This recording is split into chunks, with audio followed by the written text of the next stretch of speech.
Hey guys, Brad here from Scooter Street.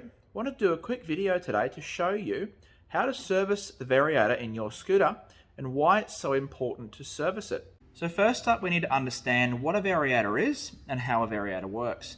So I have here the variator out of a Minarelli engine. This is a Yamaha 50cc engine. So if you were to remove your transmission cover, this is basically how it's going to appear. I've just sort of sat the pieces together. So your variator is your main driving part of your transmission. It's made up of a number of components. So first up here we have our variator nut, which you would usually need to remove with an impact driver or a locking tool, which you can then you can get it off with a usually a socket. So here the first part we're looking at here is the outer fan pulley. Some models have this made up of two different components with a separate fan to the rest of the pulley, but the principle in itself is still the same. So once we've removed our nut, we can remove this part. You see this is a conical shaped part which has a matching shape to the rest of the variator. So this component here is the actual variator itself. It's made up of a number of components: the center bush or the shaft, the basket, which is this main structural part of the variator. Then in the back we have what's called the ramp plate. Once you remove the ramp plate, on the inside here we have what are called rollers. Now the two components that you're usually replacing when you service your variator are the guides, which are these little parts here, which go onto the ramp plate, usually made from plastic, and the rollers, which are these little parts on the inside of the variator.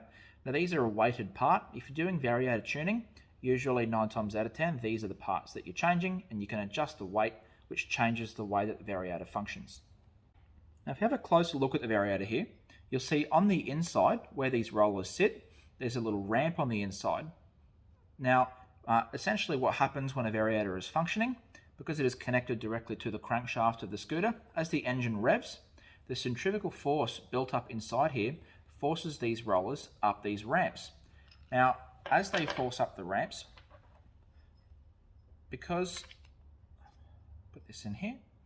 the ramp plate and the bush are bolted firmly into place, the basket is able to move between them. So essentially what's happening when your scooter is changing its gearing, the basket, as the rollers slide out, is being forced closer to the outer fan pulley.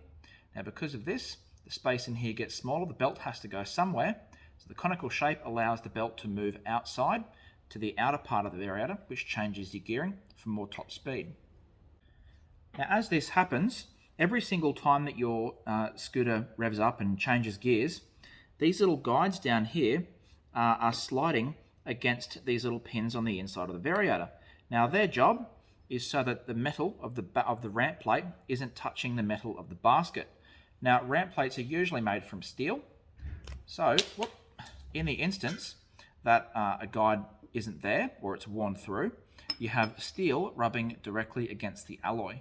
Now if this happens, it in every single instance does quite a bit of damage to the variator basket. So if you don't change your guides, you end up having to change the whole variator. Guides are fairly cheap. They're just a small plastic part. They're always cheaper to replace than to replace your whole basket. Now depending on the model of the bike and what you've done to it, so for instance if you've put some performance parts, as with all performance upgrades, you will need to service it more regularly. With a factory variator, you're usually changing your guides depending on the make and model, somewhere between 9 and 12,000. Now when it comes to rollers, similarly, as they slide up and down these little ramps on the inside of the basket, they wear as well. And the outside of the roller is made from plastic. Now you may think to yourself, why are they making these parts out of plastic? Very simple. Plastic can wear without damaging metal. So by making these parts out of plastic, they're ensuring that the metallic components, which are your expensive components, have a long life, so that the cheap plastic parts can have a short life and preserve the metallic parts. So as these slide up and down little ramps inside here, they eventually start wearing flat spots. Now with flat spots, obviously these are designed to be round. The flatter the flat spot gets, the roller has a tendency to stick in that spot, so it becomes a bit of an exponential problem. As the flat spots continue to wear, the more they wear, the faster they wear. So it becomes a problem where they go from being a little bit flat spotted to very flat spotted very quickly. The most common way this manifests in the way that bike runs is the bike will not want to come back in gearing. So you might come up to an intersection or a roundabout or a corner, and as you get back on the throttle, the bike doesn't seem to want to rev, and it becomes quite boggy because the rollers are essentially getting stuck in place a little bit. And the other very common way it manifests is as you're revving, the bike, say your initial takeoff, you start to rev up, the bike will rev up and then very suddenly drop in revs. I would liken it to if you were driving a manual car going from first to third or fourth gear and skipping those couple of gears in between. It makes the bike quite boggy and obviously reduces its acceleration, because instead of the rollers nice and smoothly guiding up and down that ramp, they get caught and then they suddenly drop virtually into almost the top gear of the Variator, which makes it quite uncomfortable to ride around. Now, it just so happens that we have a really great example in the shop today of what happens if you don't service your Variator. So if we have a quick look at the rollers inside here, if I can get one out, a little bit jammed in, you'll see this roller is really badly flat spotted. It's not round at all anymore. It's almost worn through to the inside metal component of the roller.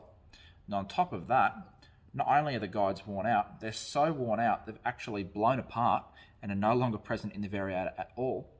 So as the customer has continued riding, the ramp plate has worn huge grooves into the side of the basket, and it's actually completely ruined the basket to the point that these little posts here, which are supposed to locate the ramp plate, are virtually paper thin and almost don't exist anymore. Now because of this, the basket's had a whole bunch of additional movement which it shouldn't ordinarily have, which means that the shaft that it sits on has worn the inner brass thrust component on the inside of the basket, which is supposed to stay relatively tight against the Variator. It's completely worn it out and the shaft is rattling around inside there. So long story short, this Variator is completely ruined. There's absolutely nothing we can do to bring this back. This is going to be going straight in the bin. So the customer's had to buy a whole new Variator when what he could have done, had he caught it a little bit earlier and serviced it when he should have, purchased a $30 set of rollers and a $15 set of guides. Instead now he has to replace the entire component. Thanks for watching, guys. Look, hopefully that was useful. If you do need any service parts for the Variator in your scooter, jump onto scooterstreet.com.au and we have the service parts available for a whole host of different makes and models. As always, any questions, guys, please let us know in the comments. We do endeavour to answer every single one.